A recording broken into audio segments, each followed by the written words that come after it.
दोस्तों आज हम एक्सप्लेन करने वाले हैं हाल ही में आई सीरीज लफंगे के सारे एपिसोड्स को, जो कि आपको जरूर पसंद आएगी, इसलिए वीडियो को भी लाइक कर दीजिए। हम चलिए कहानी शुरू करते हैं। तो सीरीज की शुरुआत में हम तीन दोस्तों को देखते हैं जो छत पर बैठकर शराब पी रहे थे, और ये तीनों ही कॉलेज से 2 साल पहले पास आउट हो गए थे और अब इन्हें अपनी लाइफ में कुछ बड़ा करना है। जहाँ पहला दोस्त होता है कम्मो, वो फेमस एक्टर बनना चाहता है। दूसरा दोस्त होता है चैटी, जो गवर्नमेंट जॉब पाना चाहता है क्योंकि वो पढ़ाई में काफी तेज है। वही तीसरा दोस्त होता है रॉनी, जिसे एक सिंपल जॉब चाहिए और उसकी एक गर्लफ्रेंड है इशिता, वो उसी के साथ रहना चाहता है। तभी यहाँ पर जब कम्मो बार बार एक्टर बनने के बारे में कह रहा होता है, तब चैटी उसे कहता है कि तेरे अंदर एक्टिंग वाले कोई गुण नहीं है। इसी बात को लेकर कम्मो और चैटी में लड़ाई हो जाती है। फिर हमें अगले दिन का सीन दिखाते हैं जहाँ चैटी अपने घर पर था और हमें पता चलता है कि उसकी जॉब नहीं लगी, इसलिए वो काफी परेशान है। ऊपर से उसके घर वाले भी उसे काम बताते रहते हैं। हालांकि चैटी ने गवर्नमेंट एग्जाम निकाल लिया था, पर आज तक उसका ज्वाइनिंग लेटर नहीं आया। तभी चैटी पर किसी सैंडी भाई का फोन आता है जो उसे पैसे मांग रहा था, क्योंकि चैटी ने उससे बाइक तो ले ली थी पर अभी तक पैसे नहीं भरे। तब चैटी जैसे तैसे करके बात को घुमा देता है कि मेरा रिजल्ट जल्दी आने वाला है। इधर आज रॉनी अपना जॉब इंटरव्यू देने आता है और फिर उस पर उसकी गर्लफ्रेंड इशिता का कॉल आता है, जो कहती है कि एक बार तुम्हारी जॉब लग जाए बस फिर हम दोनों साथ में रहने लगेंगे और हमें कोई अलग नहीं कर पाएगा। ये सुनकर रॉनी खुश हो जाता है। यहाँ हम कम्मो को देखते हैं जो अपने पापा की दुकान को संभालता है और मौका मिलने पर अपने यहाँ काम करने वाले सोनू को अपनी एक्टिंग दिखाता रहता है। इधर आज चैटी आकर अपनी ट्यूशन पढ़ाने वाली जॉब को छोड़ देता है, क्योंकि उसका सच में रिजल्ट आने वाला था और उसे यकीन था कि यह गवर्नमेंट जॉब तो उसे ही मिलेगी। तभी उसे एक लड़का मिलता है जो चैटी से ही पढ़ा था और वो काफी होनहार होने के बावजूद आज कैब चला रहा है। ये देखकर चैटी उसे अपनी जॉब ऑफर कर देता है कि तू उन बच्चों को पढ़ा ले, कम से कम तेरी पढ़ाई तो वेस्ट नहीं होगी। यहाँ आज रॉनी को कंपनी में जॉब मिल जाती है, लेकिन यहाँ प्रॉब्लम ये थी कि रॉनी को ये शहर छोड़कर बेंगलोर जाना होगा, जो सुनकर वो टेंशन में आ जाता है, क्योंकि वो तो यहाँ इशिता के साथ रहना चाहता था।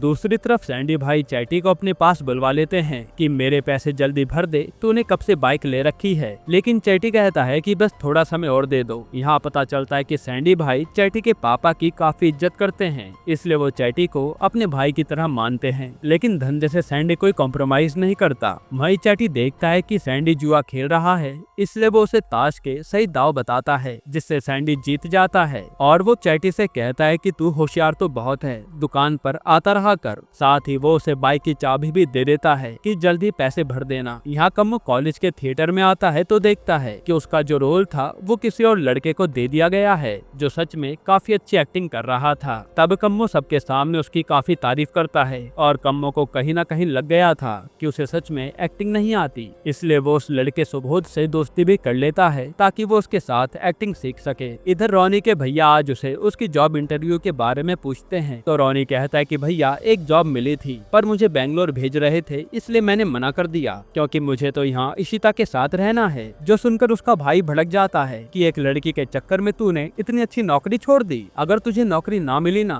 तो देखियो कहीं वो लड़की तुझे छोड़ ना दे। ये बात रॉनी को बहुत बुरी लगती है। फिर हम अगले दिन दोबारा चैटी को सैंडी भाई के पास देखते हैं, जहाँ चैटी आज सैंडी की तरफ से पोकर खेल रहा था और वो अपने दिमाग से सैंडी का काफी फायदा करा देता है। यहाँ कम्मो जब दुकान पर होता है तो उसे रॉनी कॉल करके चैटी से मिलने के लिए कहता है, क्योंकि उसके रिजल्ट आ गए थे और इस बार भी चैटी का एग्जाम नहीं निकला। ये सुनकर ये लोग जल्दी से चैटी से मिलने पहुँचते हैं और उसे हौसला देने लगते हैं, पर चैटी तो काफी ज्यादा उदास था। फिर यहाँ बातें करते करते सुबह हो जाती है और रॉनी कहता है कि हमारे बाकी के दोस्त अपनी अपनी लाइफ में कुछ अचीव कर रहे हैं और हमें देखो हम वहीं के वहीं हैं, हमारा क्या होगा। यही सोचकर ये लोग शांत बैठ जाते हैं। फिर अगले दिन ये तीनों मंदिर आते हैं और भगवान के सामने मन्नत मांगते हैं कि हमारे सारे सपने पूरे हो जाएं बस, और हमें कुछ नहीं चाहिए। इसके बाद कम्मो सीधा सुबोध के पास जाता है और यहाँ ये दोनों एक्टिंग की तैयारी करने लगते हैं। अब सुबोध था तो कम्मो से छोटा, पर टैलेंट में वो काफी आगे था। यहाँ आज रॉनी एक और कंपनी में इंटरव्यू के लिए आता है, पर उसे नौकरी नहीं मिलती। वहीं चैटी अपने घर पर देखता है कि वहाँ मिक्सी वगैरह सब खराब हो गई है और उसकी मम्मी जैसे तैसे काम चला रही है। ये सब उसे अच्छा नहीं लगता। वहीं उसकी बहन की इन सब के कारण ठीक से पढ़ाई भी नहीं हो पा रही थी और चैटी को लगता है कि काश मैंने कमा लिया होता। फिर जब चैटी नीचे आता है तो देखता है कि उसके पापा के पास लोन वसूलने वाला बैठा है जो इंस्टॉलमेंट भरने के बारे में कह रहा था और चैटी के पापा पर 10 लाख का पुराना होम लोन था जो वो अभी तक भर नहीं पाए। इधर जब रोनी इशिता से मिलता है तो इशिता भी उसे जॉब लेने के लिए कहती है क्योंकि उसे रोनी के साथ लिव इन में रहना था और असल में उसके घर पर उसे ज्यादा आजादी नहीं मिलती। यहाँ चैटी जाकर सैंडी से बात कर लेता है कि मुझे भी आपके साथ सट्टा लगाने चलना है, जिस पर सैंडी कुछ सोचता है और फिर मान जाता है। फिर चैटी वहाँ से सीधा एक आदमी के पास आता है जो पैसे लेकर जॉब लगवाता था और वो आदमी चैटी से 40,000 की डिमांड करता है। ये सुनकर चैटी वापस आ जाता है। इसके बाद ये तीनों दोस्त साथ में अपनी अपनी प्रॉब्लम बता रहे होते हैं। तभी वहाँ रोनी का बड़ा भाई भी आता है और वो इन तीनों का हालचाल लेने लगता है। फिर अगले दिन से वो तीनों अपने अपने काम पर लग जाते हैं। जहाँ रोनी ने जल्दी नौकरी के चलते एक शोरूम में जॉब ले ली थी। फिर वो आकर इशिता से कहता है कि जॉब तो मेरी लग गई है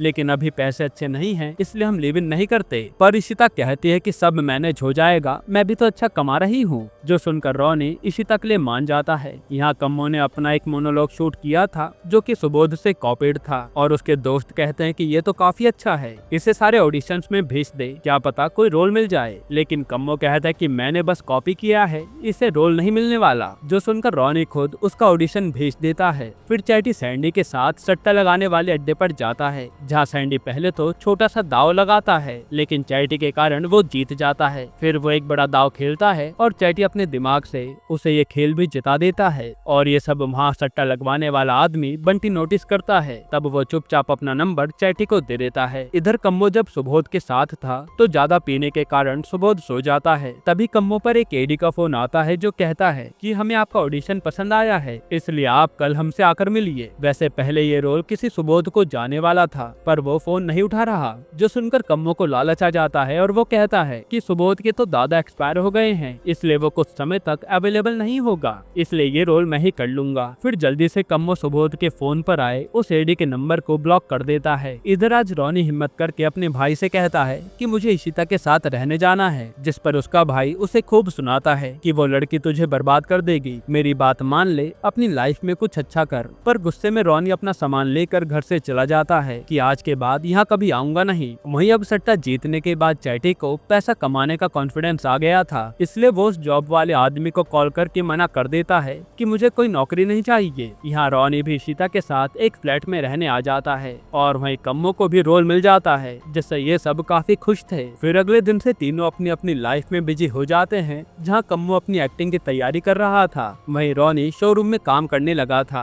और चैटी भी अब सट्टा लगाने लगा था, वो भी बिना सैंडी भाई को बताए। इसी तरह से कुछ समय ऐसे ही बीत जाता है। फिर एक दिन चैटी देखता है कि उसके घर फिर से लोन वाला आया है, इसलिए वो और पैसा कमाने की सोचता है ताकि वो पूरा लोन खत्म कर दे। वहीं आज कम्मो अपनी शूटिंग पर आया था जहाँ उसे पता चलता है कि जो डायलॉग उसने याद किए थे वो तो बदल गए हैं, यानी अब उसे दूसरे डायलॉग याद करने पड़ेंगे, वो भी इतने कम समय में। ये सोचकर कम्मो डर जाता है और किसी तरह से डायलॉग को याद करने लगता है। इधर रोनी पर इशिता का कॉल आता है जो कहती है कि आज हमें रेंट भरना है तो आधा पैसा दे दो। लेकिन रोनी कहता है कि मेरी सैलरी तो अभी नहीं आई, जैसे ही आएगी मैं दे दूंगा, अभी तुम संभाल लो। वहीं चैटी अभी भी सट्टे में काफी सारे पैसे जीत रहा होता है और यहाँ इशिता फिजूल के खर्चे कर रही थी और वो आधा पैसा रोनी को भी भरने के लिए कहती है, जिस पर रोनी टेंशन में आ जाता है क्योंकि उसकी सैलरी केवल 8 से 10,000 रुपए थी और वो उसमें आधा आधा खर्चा नहीं दे पा रहा था। यहाँ आज कम्मो अपना सीन शूट करने आता है लेकिन उससे डायलॉग ही नहीं निकल रहे थे, जिसके कारण उससे रोल छीन लिया जाता है। वहीं चैटी को बंटी नाम का आदमी बुलाता है जो उस जगह का मालिक था और वो चैटी को ऑफर करता है कि जहाँ तू पैसा लगाता है ना, सारे जुआरी भी वही पैसा लगाते हैं, तो ऐसा कर कि अगली बार जानबूझकर हारना ताकि हमारा प्रॉफिट होगा और आधा पैसा हम तुझे दे देंगे, और अगर तूने ऐसा नहीं किया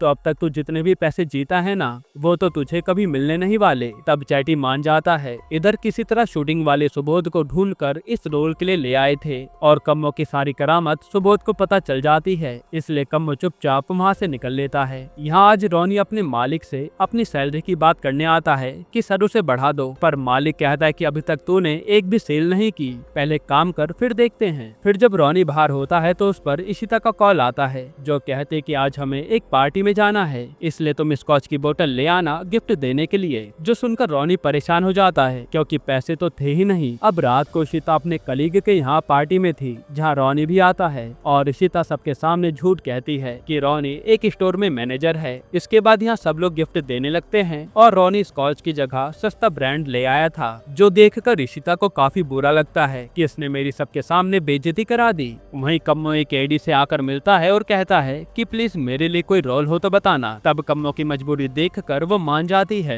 इधर चैटियाश जो भी दाव पर लगा रहा था उसमें हारे जा रहा था, जिससे उसके साथ वाले भी परेशान हो जाते हैं। फिर चैटी कुछ सोचता है और सबका एक बड़ा दाव लगवा देता है, जिसके कारण यहाँ सारे ही लोग जीत जाते हैं और सट्टा लगवाने वाले का काफी नुकसान हो गया था। तब बंटी चैटी को अपने पास बुलाकर उसे गालियां देने लगता है और गुस्से में चैटी उसे ही मारकर वहाँ से अपने हिस्से के पैसे लेकर भाग जाता है। इधर कम्मो जब गुस्से में था तब उसके पापा उसे शांत कराने आते हैं, लेकिन कम्मो उल्टा उन्हीं को भला बुरा सुना देता है। इसके बाद यहाँ चैटी की बहन को काफी सारे पैसे दिखते हैं तो वो उससे सवाल पूछने लगती है कि ये कहाँ से आए, पर चैटी पर इसका कोई जवाब नहीं था। इसके बाद रोनी आज इशिता से पूछता है कि तुझे मुझसे शर्म आती है क्या कि मैं एक शोरूम में काम करता हूँ। इसी बात को लेकर इन दोनों में बहस हो जाती है। फिर अगले दिन जब तीनों दोस्त साथ में होते हैं तो इनसे मिलने कॉलेज का दोस्त आता है जो काफी अच्छी नौकरी कर रहा था। तब उसे जलाने के लिए तीनों ही झूठ कह देते हैं कि हम तो महीने का ही करोड़ों छाप रहे हैं। हालांकि असलियत में तो तीनों ही परेशान थे।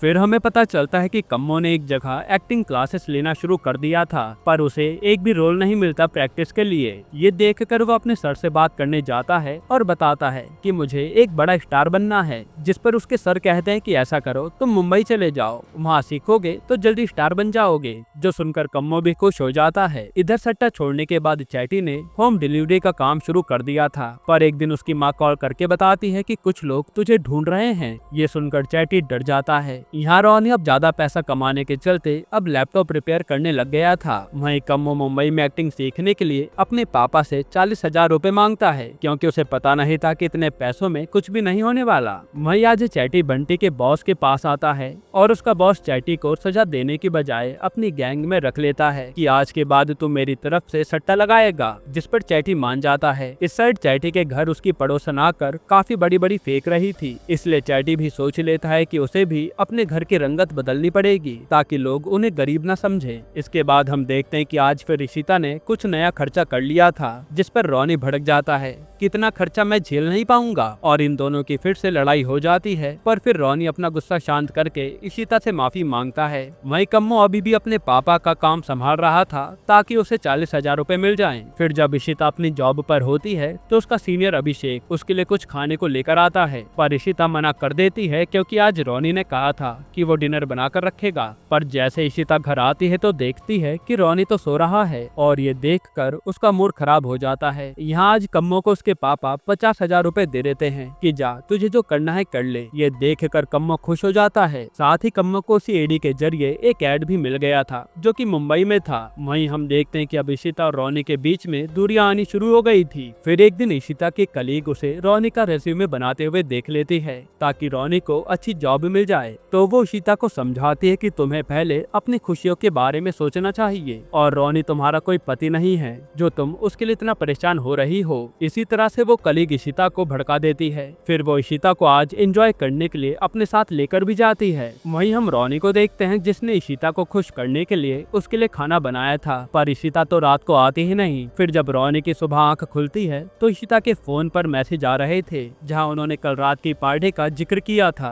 ये देखकर रोनी को बहुत गुस्सा आता है। वहीं आज संडे को जब चैटी के बारे में पता चलता है तो वो सारी बात जाकर चैटी के पापा को बता देता है ताकि चैटी सही समय पर इस दलदल से निकल जाए। फिर जैसे चैटी के पापा आकर उसे मारते हैं तो यहाँ काफी बड़ा बवाल हो जाता है, जिस दौरान चैटी अपने पापा को काफी कुछ बोल देता है। वहीं आज कम्मो के पापा दुकान पर काम करने के दौरान गिर गए थे, इसलिए उन्हें डॉक्टर MRI कराने को कहता है। जो सुनकर कम्मो भी टेंशन में आ जाता है कि कहीं कोई बड़ी प्रॉब्लम तो नहीं हो गई। तब कम्मो के पापा कहते हैं कि तू जा अपना करियर देख, मेरे पास सोनू है, हम दोनों संभाल लेंगे। ये सुनकर कम्मो भारी मन से मान जाता है। वहीं आज इशिता अपने घर चली जाती है, ये कहकर कि मेरे मम्मी पापा के साथ मुझे दिवाली मनानी है। जो सुनकर रोनी कुछ कह नहीं पाता। वहीं चैटी भी अब उस सट्टेबाज के यहाँ रहने आ गया था, यानी उसने अपना घर छोड़ दिया। अब हम कम्मो को देखते जो मुंबई पहुँच गया था और उसे एक रूम मिल जाता आता है जिसमें काफी सारे स्ट्रगलिंग एक्टर रह रहे थे। इसके बाद कम्मो अपना एड शूट करवाता है। वहीं चैटी की लाइफ भी सट्टे के पैसों से बढ़िया चल रही थी। फिर एक दिन चैटी की बहन उसे वापस घर ले जाने को आती है, लेकिन चैटी मना कर देता है। यहाँ कम्मो दोबारा आकर उस एडी से मिलता है और कहता है कि अब तो कहीं भी काम नहीं मिल रहा, जिस पर एडी कहते कि यहाँ तुझे आना ही नहीं चाहिए था, क्योंकि मैं भी एक्टर बनने आई थी और देख मेरा क्या हाल हो गया। फिर वो कहते कि चल कोई काम होगा तो मैं तुझे जरूर बताऊंगी। इधर आज रॉनी इशिता के साथ रोमांस करने की कोशिश करता है, क्योंकि वो कई दिनों बाद वापस आई थी, लेकिन इशिता तो उसे धक्का दे देती है, जो बात रॉनी को बहुत बुरी लगती है। यहाँ चैटी आज अपनी माँ से मिलने आया था तो उसकी माँ कहती है कि तूने जुआरी बनकर अच्छा नहीं किया, आज हर कोई हम पर थूक रहा है। लेकिन चैटी को कोई भी बात समझ नहीं आती और वो गुस्से में चला जाता है। वहीं कम्मो के रूम पर आज सारे लोग पार्टी कर रहे थे, क्योंकि एक लड़के को एक रोल मिला है। पर कम्मो जब पूछता है कि भैया क्या रोल है, तो वो अकेले में उसे बताता है कि यार कोई रोल नहीं मिला, मैं तो अपने घर वापस जा रहा हूँ यहाँ झूठ बोलकर, क्योंकि इस मुंबई में धक्के खा खा कर मैं परेशान हो गया हूँ। जो बात कम्मो को भी सही लगती है कि मैं यहाँ गलत तो नहीं आ गया। अब अगले दिन इशिता जब अपनी जॉब से आती है तो रॉनी ने उसे मनाने के लिए काफी अच्छा सरप्राइज प्लान किया था। साथ ही वो इशिता को वीकेंड की ट्रिप के बारे में बताता है कि हम केरला जा रहे हैं, सारा खर्चा मैंने किया है। लेकिन इशिता मना कर देती है कि मुझे तुम्हारे साथ कहीं नहीं जाना। फिर इशिता रॉनी से बता देती है कि यार मैं तुमसे तंग आ गई हूँ, और वो काफी कुछ सुनाकर यह रॉनी से ब्रेकअप कर लेती है। इसके बाद वो फ्लैट छोड़कर वापस अपने घर चली जाती है और बेचारा रॉनी बिल्कुल अकेला पड़ गया था, क्योंकि वो तो अपने भैया भाभी के पास भी वापस जा नहीं सकता था। फिर इशिता के जाने के बाद वो अपने काम पर ध्यान नहीं दे पाता और धीरे धीरे वो शराबी बनता जा रहा था। फिर एक दिन रॉनी से मिलने वहाँ उसके भैया भाभी आते हैं, जो देखते हैं कि रॉनी का कितना बुरा हाल है। साथ ही रॉनी के भैया उससे 1.5 लाख के लोन के बारे में पूछते हैं कि उसने वो क्यों लिया, क्योंकि उसकी गारंटियर उसकी भाभी है। तब रॉनी बताता है कि इशिता को मैं ट्रिप पर ले जाने वाला था, इसलिए वो लोन लिया था, पर इशिता तो मुझे छोड़कर चली गई। इस पर उसके भैया उसे खूब सुनाते हैं और रॉनी की भाभी उन्हें बाहर भेजकर रॉनी को समझाती है कि पैसे तो हम जैसे तैसे भर देंगे, पर तुम अपने करियर के बारे में सोचो, अभी पूरी लाइफ पड़ी है। तब रॉनी को कहीं ना कहीं ये बात समझ आ जाती है कि उसने इशिता के चक्कर में अपनी लाइफ पूरी बर्बाद कर ली। वहीं आज कम्मो जैसे ही अपने पापा के पास जाने के लिए निकलता है, क्योंकि उसके पापा की तबीयत काफी खराब थी, तभी उसे एक एडी का कॉल आता है कि आपको कल ऑफिस आना है, हमने एक रोल आपके लिए रखा है। तब कम्मो मान जाता है, हालांकि उसे अपने पापा की चिंता हो रही थी, लेकिन उसे अपना करियर भी तो बनाना था। इधर इस सट्टे वाले घर पर पुलिस की रेड पड़ जाती है, जहां सारे लोगों को अरेस्ट कर लेते हैं, चैटी को भी। हालांकि वहां मेन बॉस बचकर भाग गया था। इसके बाद आज रॉनी काफी हिम्मत करके मूव ऑन करता है और अपनी जॉब दोबारा से ज्वाइन करने आता है, पर उसका मालिक कहता है कि पहले तू मुझे प्रूफ करके दिखा कि तू इस नौकरी के लायक है भी या नहीं। इसलिए वो उसे एक लैपटॉप बेचने के लिए कहता है और रॉनी मान जाता है। यहाँ कम्मो को पता चलता है कि उसके पापा की सर्जरी करनी पड़ेगी, क्योंकि वो चल नहीं पा रहे। हालांकि कम्मो को वो रोल मिल गया था, पर वो डायरेक्टर से बात करके अपने पापा के पास चला जाता है कि मैं एक दिन में वापस आ जाऊंगा। इधर पुलिस वाला चैटी से कहता है कि जहाँ तू सट्टा लगाता था ना, वहाँ ड्रग्स मिला है, लेकिन चैटी को ड्रग्स के बारे में कुछ भी पता नहीं था। इसलिए पुलिस वाला चैटी को ऑफर देता है कि हम तुझे छोड़ देंगे, बस तू 10 लाख रुपए का इंतजाम कर दे। पर चैटी के पास इस समय एक भी रुपया नहीं था, क्योंकि जहाँ पैसे रखे थे वहाँ तो रेड पड़ गई है। इधर आज रॉनी एक आदमी को महंगा वाला लैपटॉप बेच देता है, जो उसके बॉस को काफी अच्छा लगता है। यानी धोखा मिलने के बाद रॉनी अब सिर्फ कमाना चाहता है। वहीं कम्मो अपने पापा के साथ जाकर उनका ऑपरेशन करा देता है और फिर चुपचाप उसी शाम अपनी शूटिंग के लिए निकल लेता है, जहाँ उसके साथ एक फेमस एक्टर भी बैठा हुआ था और ये दोनों ही इस फिल्म में थे। तब बातों बातों में कम्मो उस एक्टर से पूछता है कि आप काफी टाइम से फिल्मों में क्यों नहीं आए, जिस पर एक्टर बताता है कि बड़ी फिल्म करने के बाद मुझे बी ग्रेड फिल्में मिलने लगी, तो मैंने पैसों के लिए उसे भी कर ली, क्योंकि मुंबई में पैसों की काफी तंगी आ रही थी। फिर वो कहता है कि सच बताऊं तो इस इंडस्ट्री में कोई भी किसी का नहीं है, इसलिए अगर तुम्हारा कोई अपना है तो उसे कभी छोड़ना मत। ये सुनकर कम्मो को अपने पापा की याद आती है और वो अपना रोल छोड़कर उनके पास आ जाता है, यानी अब कम्मो एक्टिंग कभी नहीं करेगा। वहीं इशिता आज फ्लैट से अपना सामान लेने आती है और जब वो जा रही होती है तो अपनी गलती की माफी मांगती है कि मुझे ऐसे छोड़कर नहीं जाना चाहिए था। लेकिन रॉनी ऐसे बिहेव करता है कि उसे अब ज्यादा फर्क नहीं पड़ता, क्योंकि उसने मूव ऑन कर लिया था। जिसके बाद ये सारे लोग चैटी को छुड़ाने के लिए पैसों का इंतजाम करने लगते हैं और काफी कोशिश करने के बाद भी केवल 2 लाख रुपए का इंतजाम हो पाता है और इन्हें अब 8 लाख रुपए की जरूरत थी। तब वहाँ चैटी के पापा 8 लाख रुपए लेकर आते हैं, जो उन्होंने कहीं से उधार लिए थे, और फिर पैसा लेने के बाद पुलिस वाले उसे जाने देते हैं। इसके बाद रॉनी आकर आज अपने भाई से सारे गिले शिकवे दूर करके उनसे माफी मांग लेता है। वहीं चैटी भी अपने पापा से माफी मांगता है। जिसके बाद ये तीनों दोस्त साथ में शराब पी रहे होते हैं और कहते हैं कि यार कितना कुछ देख लिया, पर पता चला कि हम लोग जहाँ हैं वहीं ठीक हैं। जो होना होगा अपने आप हो जाएगा। यही सारी बातें ये लोग कर रहे होते हैं और यहीं पर ये सीरीज खत्म होती है। दोस्तों, आपको ये सीरीज कैसी लगी हमें कमेंट में जरूर बताइएगा। और इसके अलावा आप कौन सी मूवी या सीरीज का एक्सप्लेनेशन चाहते हैं वो भी कमेंट कीजिएगा। बाकी अगर आपको हाल ही में आई एक कमाल की मूवी देखनी है तो आप ये वीडियो देख लीजिए।